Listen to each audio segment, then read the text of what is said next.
ዮዲት ጉዲት የጠጣችው ውሃ ጣይቱ ብጡል ጠጥታው ሊሆን ይችላል። ስለዚህ በጠቅላላ አንድ ባንድ አይሆን 1 2 3 ሞለኪውል ደርሷት ሊሆን ይችላል። ውሃ በዓለማችን ላይ በሶስት ይዘት ይገኛል። ሳይንስ ምንድነው? ተፈጥሮን ወይም ኔቸር የምንለውን ለመረዳት በመሻት የምንጥርበት ስልት መረጃ ይሆናል። መጀመሪያ ሳይንስ ምንድነው ብለን ስንጠይቅ ሳይንስ የሚለው ቃል መሰረቱ ከላቲን ሲንቲያ ከሚለው ወይም ሲተረጎም ዕውቀት ማለት ነው። ሳይንስ ለዕውቀት ማግኛና ማከማቻ ዘዴዎችም አሉት። እነሱም የሳይንሳዊ ሂደት ወይም በእንግሊዝኛ ሳይንቲፊክ ሜተድስ ይባላሉ። ጠቅለል ባለመልኩ ይዘቱ ተመልክተን ሳይንስን ስንል ተፈጥሮን ወይም ኔቸር የምንለውን ለመረዳት በመሻት የምንጥርበት ስልት እና የምናከማቸው መረጃ ይሆናል። ይህን አይነት አስተሳሰብ ነው እንግዲህ የሳይንስ አስተሳሰብ ተብሎ በጠቅልሎ የሚታየው። ሳይንሳዊ አስተሳሰብ በመሰረቱ የሎጂክ አካሄድ ነው። ቀደም ብዬ እንደዋሳሁት ሳይንስ አስተሳሰብን ብሎም የሳይንስ ዕውቀትን በማሐዘብ ማለት ብዙ ሰው በቀላል መንገድ እንዲረዳው በማድረግ በምክንያት ላይ የተመሰረተ ብዙ ጠቃሚ ተግባራትን የሚያከናውን ማህበረሰብ ለመመስረት ይቻላል። ስለሆነም ለዚህ ተግባር ለሰው ልጅ ጥቅምን የሚያበረክቱ ኩነቶችን የቁስ አካል ይዘትና ሁኔታ ሳይንሳዊ በሆነ መንገድ መተንተንና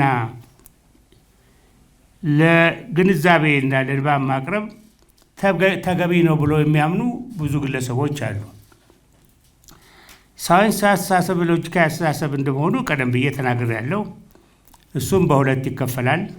ምልክታዊ አመክንዮ ወይም ኢንዳክቲቭ ሪዝኒንግ የሚባለው እና ምልዕላዊ አመክንዮ ወይም ዲዳክቲቭ ሪዝኒንግ የተባለው ነው። ምልክታዊ አመክንዮ የነጠና ሁኔታዎችን እውነትነት ከማጤን ተነስቶ አጠቃላይ ድምዳሜ ላይ ለመድረስ የሚደረግ የአመክንዮ ስሌት ነው። አንዳንድ ምሁራን ይህን አይነት ማስረጃ ተሞክሮ ሲሉት ወይም ኤምፒሪካል ኤቪደንስ ሲሉት፣ ሌሎች ደግሞ ናቹራል ኤቪደንስ ይሉታል። ሁለቱም ትርጉሙ አንድ ነው። ይህ አይነት ማስረጃ ነው ምድራችን እውን እንደሆነች የምናውቀው፣ እንዲሁም ፀሐይ እንዳለች የምንረዳ። ፀሐይ አለች እንላለን። በነጠላ ሳይሆን ሁሉም ሰው ፀሐይ እንዳለች ያውቃል። ጨለማ የነበረ ሌሊት ፀሐይ ስትወጣ ብርሃን ይሆናል ብለን ለመተንበይ እንችላለን። ፀሐይ የብርሃን ምንጭ ናት እንላለን በማየት። ፀሐይ የሙቀት ምንጭ ናት እንላለን በስሜት። ይህን ግንዛቤ ሁሉም ሰው ስለሚረዳ ከፍተኛ የግንዛቤ ምንጭ ሆነ ማለት ነው። በማስተዋል የሚገኝ ወይም ኦብዘርቬሽን የሚባለው ቀደም ብሎ የታመነን ጉዳይ በጥናት ላይ ተመስርቶ ነባር እውነትን በአዲስ እውነት መተካት ማለት ነው። ለዚህ ተደጋግሞ የሚወሳው ምሳሌ በ16ኛው ምዕተ ዓመት አንድ ኮፐርኒከስ የሚባል የከዋክብት ተመራማሪ ቀደም ሲል የነበረውን እምነት ማለትም ዓለም መሬታችን የአካባቢያችን ዓለም እምብርት ናት ተብሎ ይታመን የነበረውን በአርቆ በሚያሳይ መነጽር ረዳትነት አዲስ ዕውቀት መስርቶ የለም የአካባቢያችን እምብርት ፀሐይ ናት፣ መሬትና ሌሎች ፕላኔቶች የፀሐይ ጭፍሮች ናቸው የሚለው ድምዳሜ ላይ ደረሰ። ማለትም በአዲስ ዕውቀት የነበረ እውነት በአዲስ እውነት ተተካ ማለት ነው።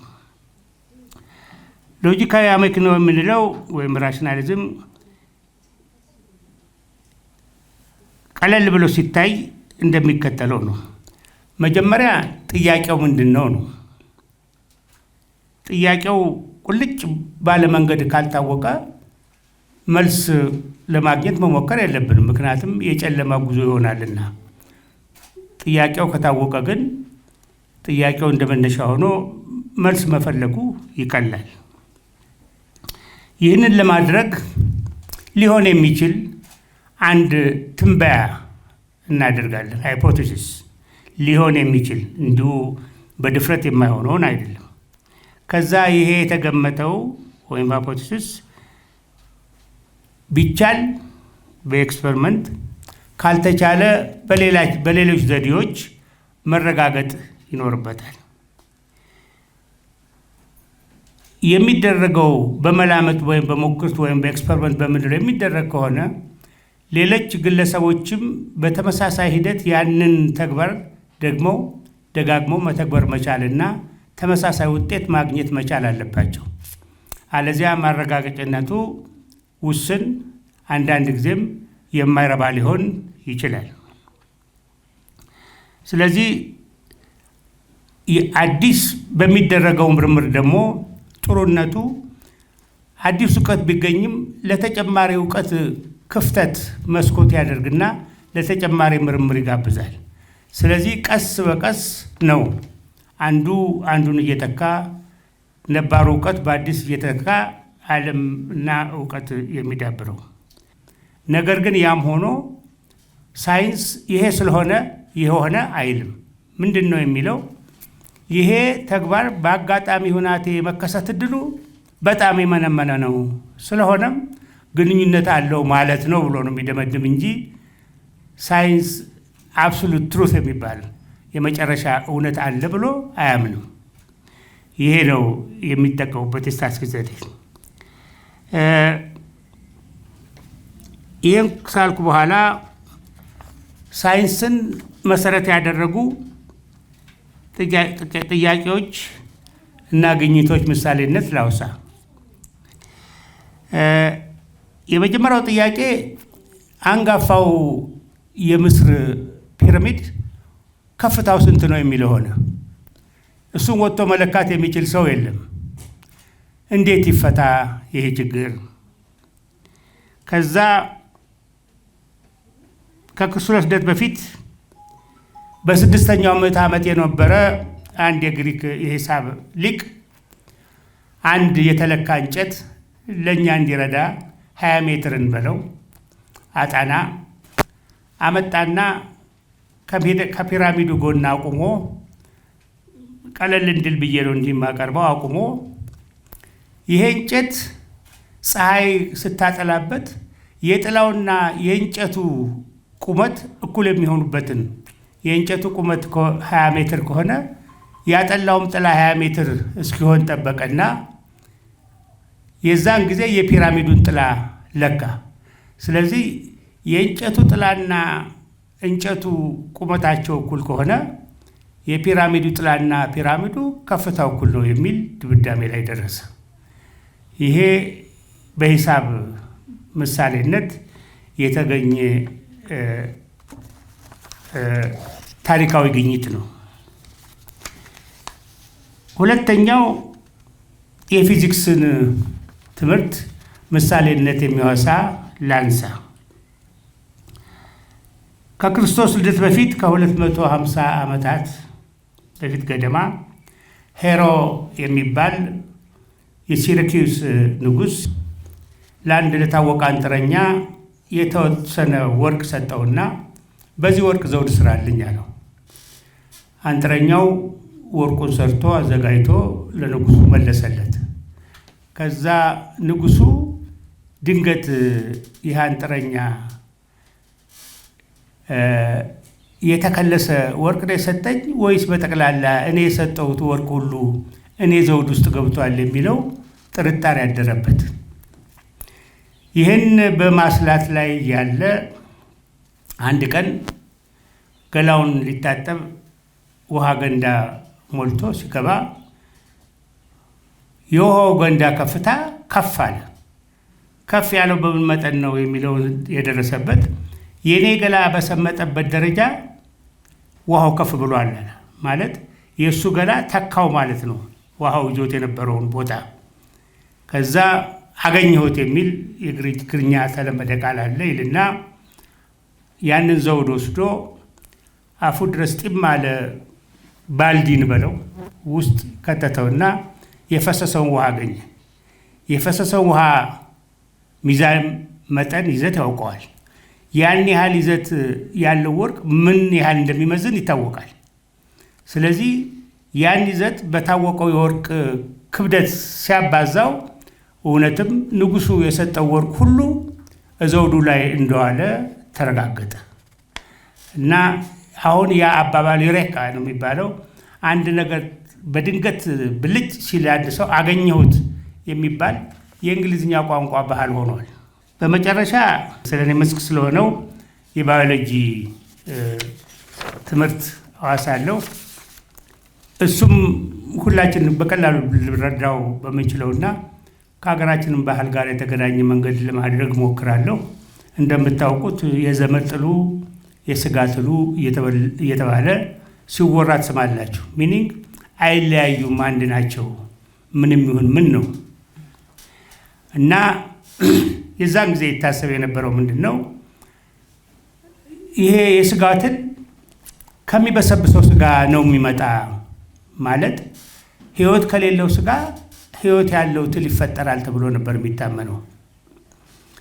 ነገር ግን በዛን በ17ኛው ዘመነ ምዕተ ዓለም የነበሩ ሰዎች አንዳንድ ይሄ ሊሆን አይችልም፣ ህያው ሊከሰቱ የሚችሉ ከሌሎች ህያው እንጂ ከጉዝ አካል ሊከሰቱ አይችሉም። ይሄ የዛሬ 3.5 ቢሊዮን ዓመት በፊት የነበረውን ኢቮሉሽኑን ተውትና በሂደት ግን በየቀኑ ይሄ ሊከሰት አይችልም የሚለውን ድምዳሜ ደረሱበትና አንድ ፍራንሲስ ኮሬዲ የሚባል ግለሰብ ሁለት ቢልቃጦች ወሰደና አንዱን ቢልቃጥ ሁለቱን ስጋ አስቀመጠባቸው። አንዱን ቢልቃጥ ከደነው፣ አንዱን ቢልቃጥ ክፍት አድርጎ አስቀመጠው። ምንድን ነበር ሀሳቡ? ትልቅ ሆኖ የሚወጣው የዝንብ እንቁላል እጭ እንጂ ከስጋው የፈጠረው አይደለም ብሎ ነው። ስለዚህ ሲከድነው ምንድን ነው ቢልቃጥ ውስጥ የነበረው ስጋ ከዝንብ እንቁላል ነው ያራቀው። ክፍተታው ላይ ዝንቦች ገቡና እንቁላል ጣሉ፣ ተላ። ተዘግቶ የነበረው ግን ሳይተላ ቀረ ቢበሰብስም። ከዛ ተከራካሪዎቹ ህይወት እኮ እስትንፋስ ናት፣ ትሎች እኮ ያልተፈጠሩ ነፋስ ስላልገባ ነው የሚል ክርክር አመጡ። በዛን ጊዜ ስስ ወንፊት የዝንብ እንቁላል የማያስገባ አድርጎ አንዱን ቢልቃጥ ሸፈነ፣ ሌላውን ክፍቱን አደረገ። አሁንም በዚህ ሻሽ መሰል የዝንብ እንቁላል በማያስገባ ቢልቃጥ ውስጥ የነበረው ስጋ ትል ሳያመጣ ቀረ፣ ክፍት የነበረው ተላ።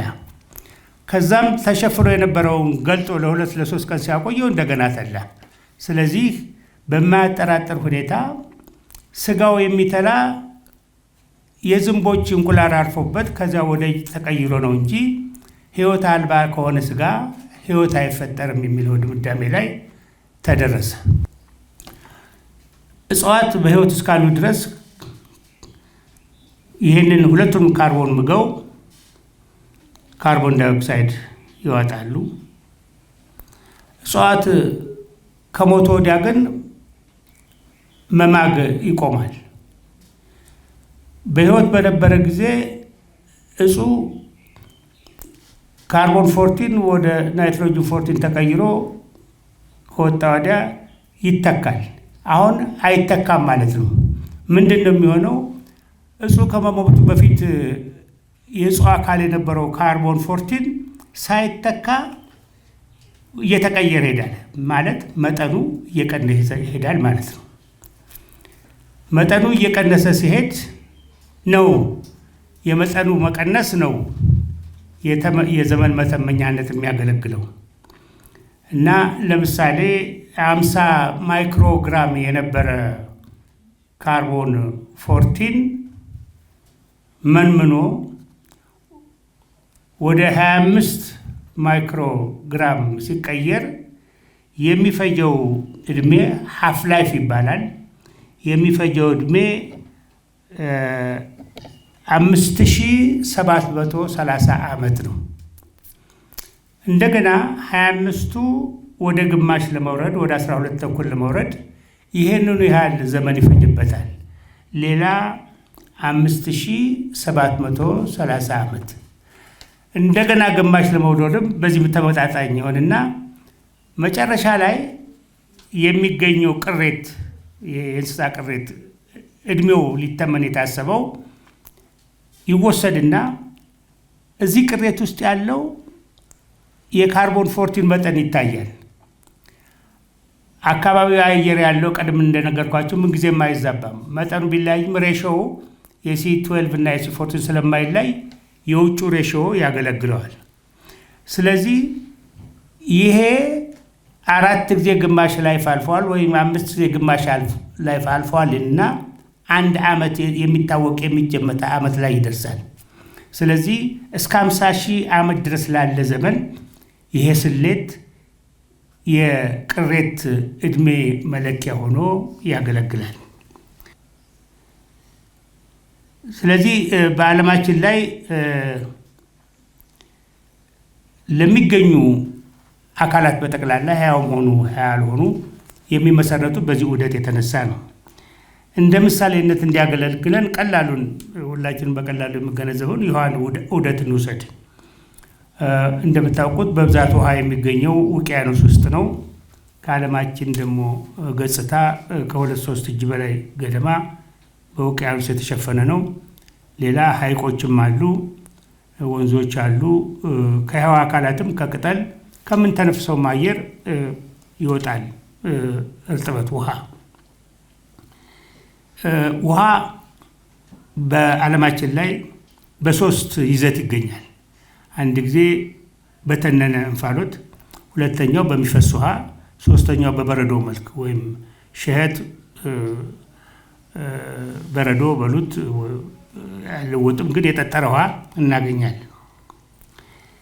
እንግዲህ በፀሐይ ኃይል ከውቅያኖሶች የጠለለ አካል ውሃ ይተንና በደመና መልክ ወደ ላይ ይነራል። እንዲሁም ከሐይቆች፣ ከወንዞች፣ ከቅጠሎች እዚህ ደመና ላይ ያለው የተነነ ውሃ ወደ ላይ በወጣ ቁጥር እየበለጠ እየቀዘቀዘ ይሄዳል። ከመሬት በራቅን ቁጥር እንደምታውቁት ወይም እንደምትገምቱት ባህር ዳር ያለ ሰው ለምሳሌ ጅቡቲ ማሰብን በልና ያለው ሙቀትና ራስ ደጀን ተራራ ላይ ያለው ሙቀት በጣም የተለያዩ ናቸው። ያኛው በጣም ከፍ ስላለ አየሩ ቀጭን ስለሆነ ያለው ሞለኪውል መጠኑ ዝቅተኛ ስለሆነ የሚጋጩት ሙቀት የሚያቅፉት ሞለኪውሎች የሚከቡት ዝቅተኛ ናቸው። ከመሬት በራቅ ቁጥር ስብስቡ እየቀለለ እየሳሳ ይሄዳል። ስለዚህ ይሄ ተኖ የተነሳ ውሃ ወደ ላይ ትሮ አንድ ተራራ ከፍ ያለ ቦታ ሆኖ ሲጋጭ ደመናው ያን ቅዝቃዜ መሸከም ያቅተውና ተኖ የነበረው ውሃ ይሆናል። ደመናው ውሃውን መሸከም ሲያቅተው ዝናብ ሆኖ ይወርዳል። የዘነበው ዝናብ ያረፈበት ቦታ በሳር በቅጠል የተሸፈነ ከሆነ ዝግ ብሎ ሰርጎ ገብቶ ከርሰ ምድር ውስጥ ያለውን የጋን ውሃ ይጨምረዋል። ያልተሸፈነ ከሆነ ግን ጋልቦ ሄዶ ወንዞች እግረ መንገዱን ያለውን አፈሩንም ምኑም ጠራርጎ ሄድና ብክለት የህያው አካላትን መጎሳቆል ያስከስታል። እና በታሪክ ሂደት ታሪኮች ደስ እንዲላቸው በአንድ ጊዜ ዮዲት ጉዲት የጠጣችውን ውሃ ጣይቱ ብጡል ጠጥታው ሊሆንታል። ስለዚህ በጠቅላላ አንድ ባንድ አይሆን 1-2-3 ሞለኪውል ደርሷት ሊሆን ይችላል። እና ውሃ ከጠላትም ከወዳጅም ጋር እንጋራዋለን ማለት ነው። እንደምታውቁት አባይ ጥሩ ምሳሌ ይሆንላቸዋል።